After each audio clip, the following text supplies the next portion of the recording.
अब तो पिताश्री हमें यहाँ श्रृंगारपुर में ज्यादा दिन नहीं रहने देंगे, रायगढ़ ही बुला लेंगे। तो क्यों ना हम तैयारियां शुरू करें? ऐसे हो जाए तो अच्छी बात है। हम भी श्रृंगारपुर रह के अब उब गए हैं यीशु। अब हमें रायगढ़ बुला रहा है। क्या चल रहा है? महल को अच्छी तरह सजवा रहे हैं। आपका कोई आदेश है?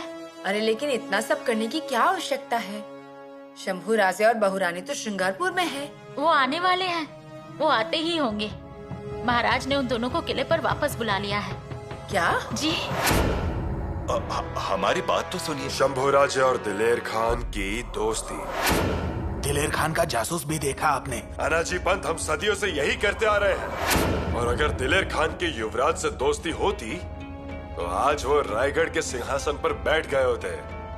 एक और बात, हमारी नजरों से कुछ भी छिप नहीं सकता, कुछ भी नहीं।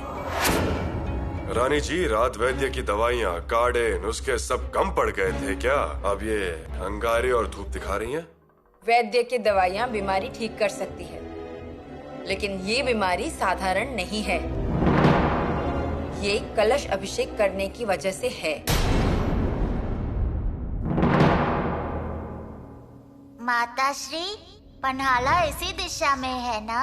पर आपको क्यों चाहिए पन्हाला? हम जाएंगे माताश्री, हमें बाबा से मिलना है। बाबा साहब, बाबा।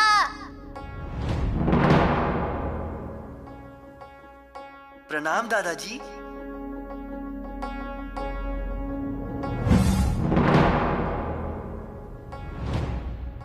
स्वराज्य के शेरों, आज हमने कयूम खान और उसके अभेद्य किले के टुकड़े टुकड़े कर दिए हैं।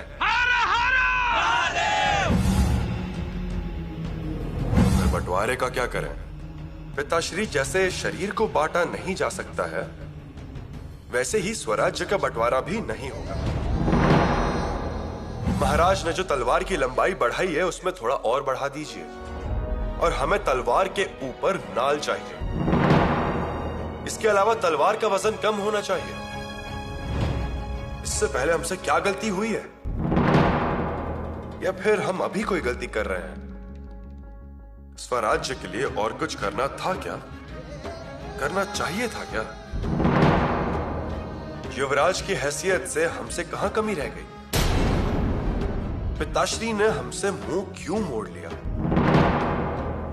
बड़ी माताश्री को हम पे क्यों भरोसा नहीं है?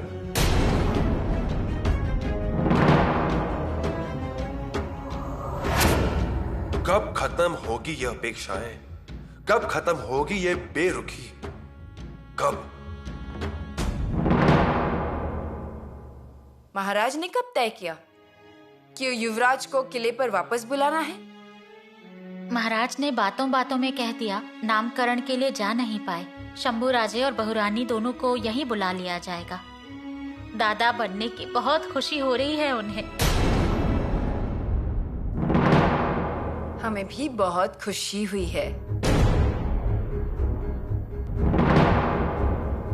सब लोग किले पे वापस आ जाएंगे। बस झूले के साथ काली माँ की प्रतिमा के लिए भी जगह तय करनी होगी।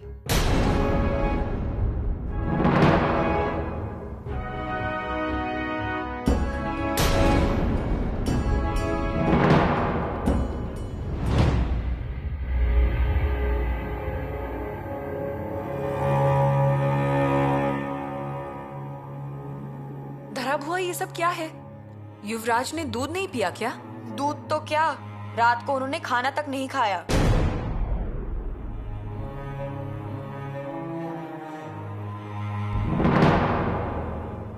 बचपन से ही आदत है उन्हें, अंदर ही अंदर चलते रहते हैं। युवराज,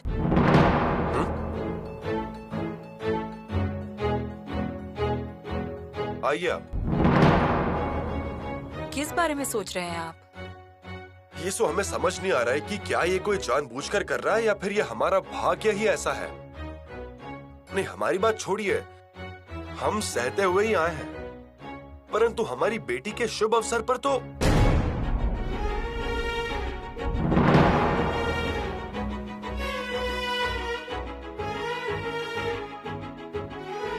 नहीं येसु, पिताश्री से हमें ये उम्मीद बिल्कुल नहीं थी।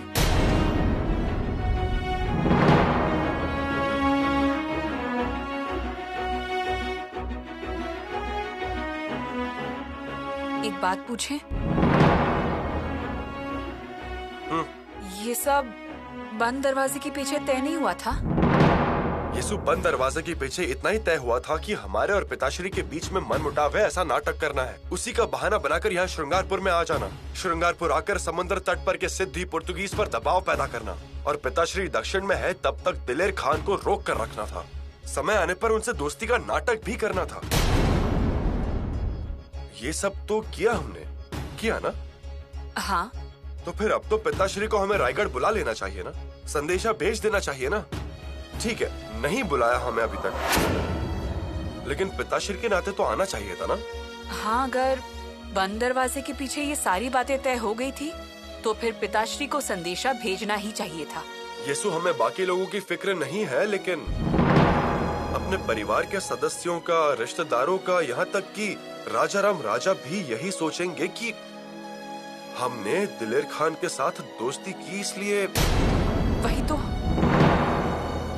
सभी लोग तो यही सोचेंगे। हाँ, क्योंकि बंद दरवाजे के अंदर जो भी बातें हुई वो सिर्फ आपको ही मालूम है, आप, हम और पिताश्री। इसीलिए पिताश्री को आना चाहिए था, लेकिन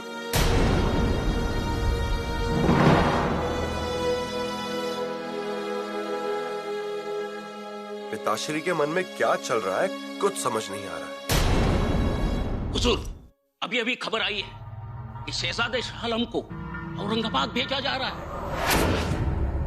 एक मोहरा और भेजा जा रहा है औरंगाबाद? क्या हम काफी नहीं थे मुल्ला अहमद? तौबा तौबा हुजूर, आपके काबिलियत पर दुश्मन भी शक नहीं कर सकता। पर बात ऐसी है हुजूर, पिछले 2 सालों से हम यहाँ पर डेरा डाल के बैठे और किया कुछ भी नहीं। मुल्ला अहमद, ये बात मैं नहीं कह रहा हूँ हुजूर। जरूर दिल्ली में किसी ने बादशाह के कानों में ये बात डाल दी होगी, नहीं तो बादशाह शहजादे को ऐसे यहाँ पर नहीं भेजते। मुल्ला अहमद, क्या बादशाह सलामत को हम पर भरोसा नहीं था? हुजूर, इन सियासती कारोबार में किसी ने किसी पर भरोसा किया है। ठीक कह रहे हो मुल्ला अहमद, बिल्कुल ठीक कह रहे हो। अरे जिसने अपने वालिद को नहीं बख्शा वो भला हम पर यकीन क्यों करेगा? लेकिन हमारी चालों को तो वो अच्छी तरह से जानते थे। अरे 2 साल से हम कड़ी मेहनत कर रहे थे संभा को अपने जाल में फंसाने के लिए। एक बार संभा हमारे जाल में फंस जाता तो शिवाजी और उसका राजपाट खत्म, बिना किसी लड़ाई के, बिना किसी नुकसान के। माफी चाहता हूँ हुजूर, मुझे नहीं लगता है कि संभाजी आपके जाल में फंस जाएगा। इसीलिए मैं पहले भी कह चुका हूँ, अब भी यही कहूंगा कि संभाजी को हम कैद कर लेंगे। संभा को कैद करना इतना आसान है क्या? तो क्या हम इंतजार में ऐसे ही बैठे रहेंगे? इंतजार की घड़ियां खत्म होने वाली थी मुल्ला। संभा हमारे डेरे में आने ही वाला था कि बादशाह सलामत ने हम पर भरोसा नहीं किया और शहजादे को यहाँ भेज दिया। अब शहजादा यहाँ आकर कुछ ना कुछ तो करेगा। अगर उसने हमला किया तो हमारे सारे किए किराए पर पानी फिर जाएगा। तो सोचिए हुजूर, यदि शहजादे को थोड़ी सी भी जीत मिली, थोड़ी सी भी, तो हमारा क्या होगा? तो बादशाह सलामत हम पर नाराज हो जाएंगे और फिर वही होगा जो मिर्जा राजे जय सिंह का हुआ था, यानी जहर खा के मौत। हमें कुछ ना कुछ करना पड़ेगा मुल्ला अहमद, हमें शिवाजी का राज्य बिखेर देना पड़ेगा। तुम एक काम करो मुल्ला अहमद, बीजापुर वाला सरदार सरजे खान रहमतपुर में ठहरा हुआ है, हमारा खलीता उस तक पहुंचवाओ। अब इस शतरंज का नया मोहरा हमें उसे ही बनाना पड़ेगा। हाँ महाराज, औरंगजेब ने अपने एक प्यादे को आगे कर दिया है। शाह आलम औरंगाबाद आए हुए हैं। अब वो दिलेर खान शांत बैठने वाला नहीं है, गुस्से से आग बबूला हो जाएगा, हमारे स्वराज्य को तोड़ने का प्रयास भी करेगा। जी हाँ सर्जेराव, हमारे दिमाग में एक अलग ही गनीमी की हवा आ रही है। क्या महाराज? इस शाह आलम को हमने अगर हमारी ओर कर लिया तो? हाँ, ये बहुत बढ़िया है। पर फिर वो किसके हाथ लगेगा? पर हम्बीर राव, इससे पहले हमें एक काम करना होगा। इस दिलेर खान की हलचल को रोकना होगा। हमें एक पक्की खबर मिली है, दिलेर खान और विजापुर का सरदार सरजे खान, ये दोनों मिलने वाले हैं। मुलाकात रहमतपुर में होगी, मुगली तट पर। इस मुलाकात को होने नहीं देना है। उस दिलेर खान को यह नीरा नदी पार नहीं करने देनी है, और उसके लिए ये दो जगह हमारे लिए बहुत जरूरी है, सातार का किला और परली का किला। सातार के किले का तो ठीक है, परंतु परली के किले पर बंदोबस्त थोड़ा कम ही है, और वहां पर समर्थ रामदास स्वामी जी का वास है। जय जय रघुवीर समर्थ, गणाधीश जो ईश सारे गुणों का, मूलारंभ आरंभ वो निर्गुणों का। नमो शारदा मूल चत्वार वाचा, गमु पंथ अनंत इस राघव का। श्री राम हे मेरे मन भक्ति में लीन हो जा, तभी श्री हरि तुमको अवश्य मिलेंगे। जो है निंद्य वो सब छोड़ दो ना, जनी वंद्य जो है उसे तुम अपनाना।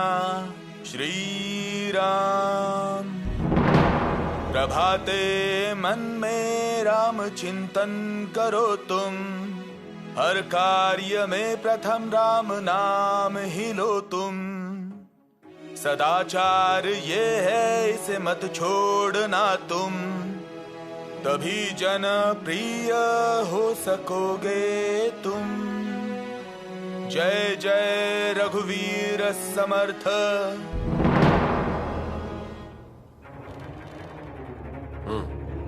पर फिर भी हम्बीर राव, परली का किला आगे की राह तय करेगा। सरजा खान और दिलेर खान, इनकी मुलाकात किसी भी हालत में नहीं होनी चाहिए। उन्हें हर तरफ से घेर लीजिएगा। जी महाराज। वो तो करेंगे ही।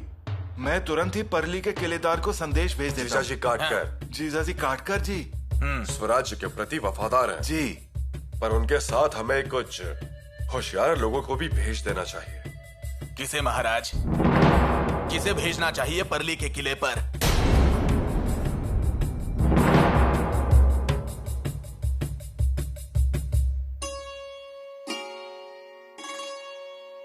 दरवाजा बंद कीजिए।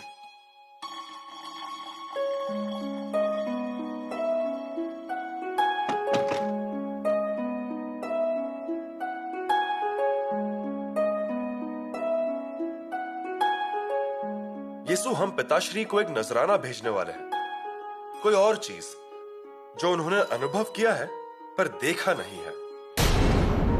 हे भगवान, ऐसी कौन सी चीज है?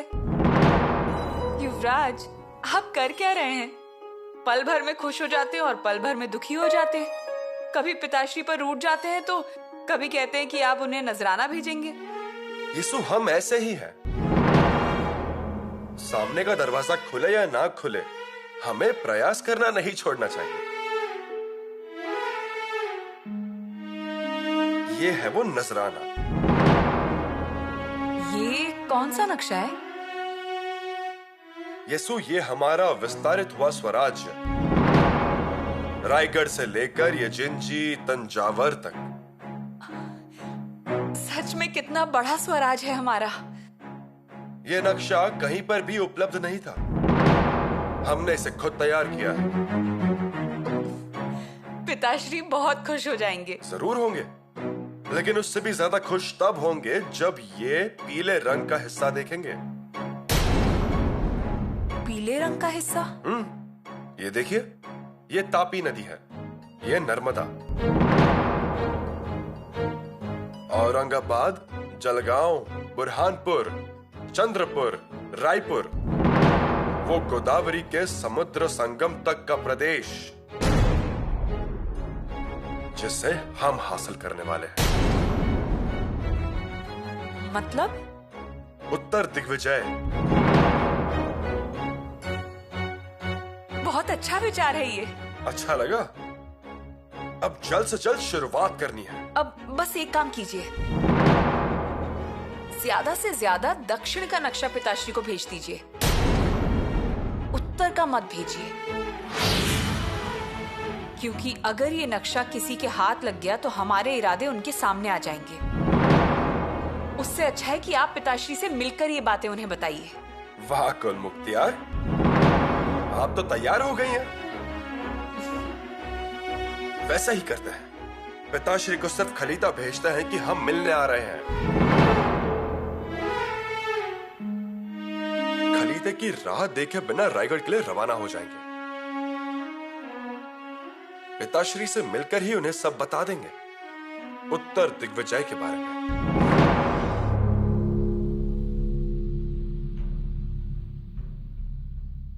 महाराज, अब आपका बुखार कैसा है? कम है। हम तो घबरा ही गए थे। कुछ लोग कुछ ऐसे काम करते हैं और फिर हमारी जान ही निकल जाती है। महाराज,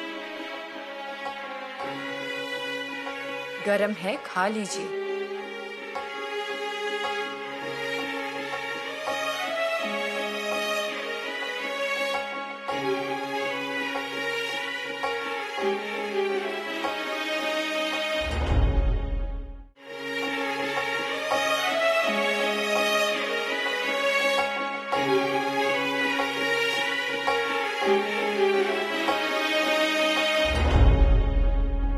पूछे?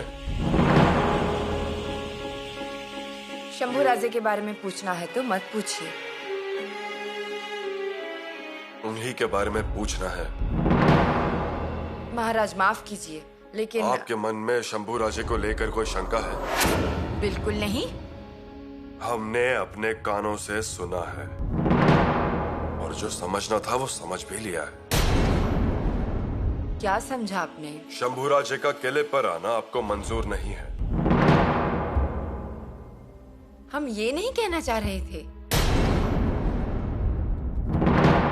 मतलब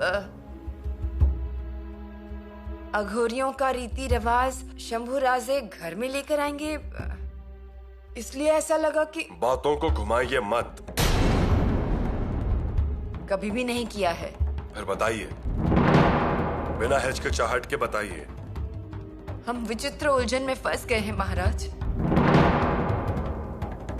बच्चों को अपना कहा तो स्पष्ट रूप से बोल नहीं सके, और अगर स्पष्ट रूप से बोले तो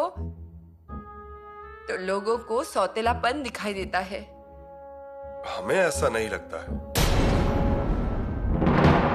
कहिए आप। शंभू राजे अच्छे हैं, लेकिन ना समझ है। भावनाओं में आकर फैसले लेते हैं।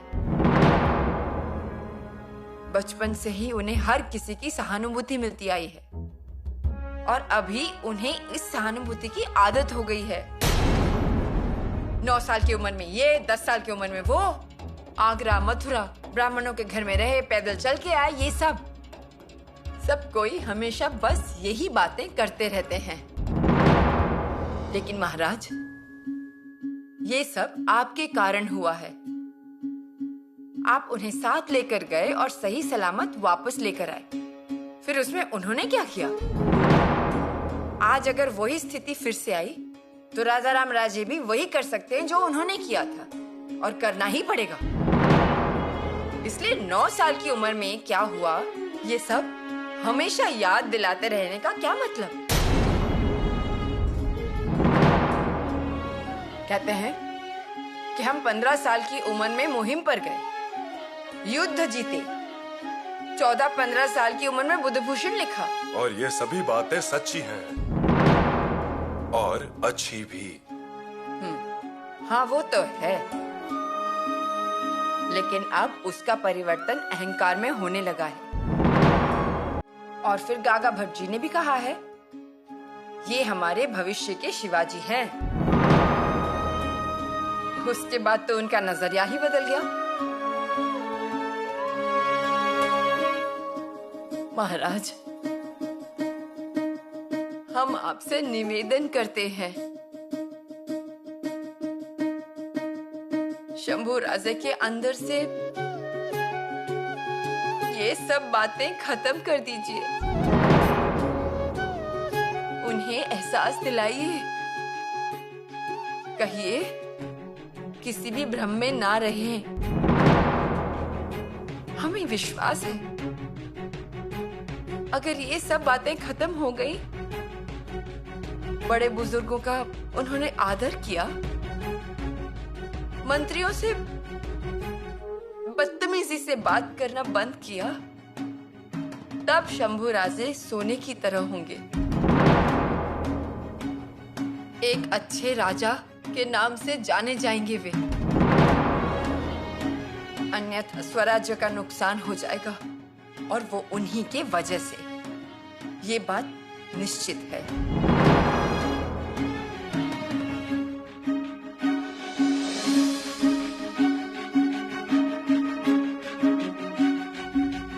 महाराज, कुछ मंत्रियों की सलाह है कि शंभू राजे को समर्थ के पास बरेली भेज दिया जाए। जरूर भेजिए। समर्थ जी का आशीर्वाद मिल गया तो उनकी जिंदगी परिवर्तित हो जाएगी। बाकी आप जैसा तय करेंगे।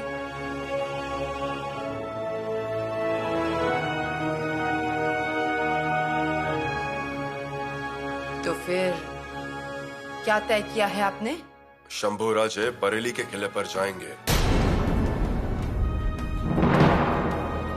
फिलहाल तो जरूर।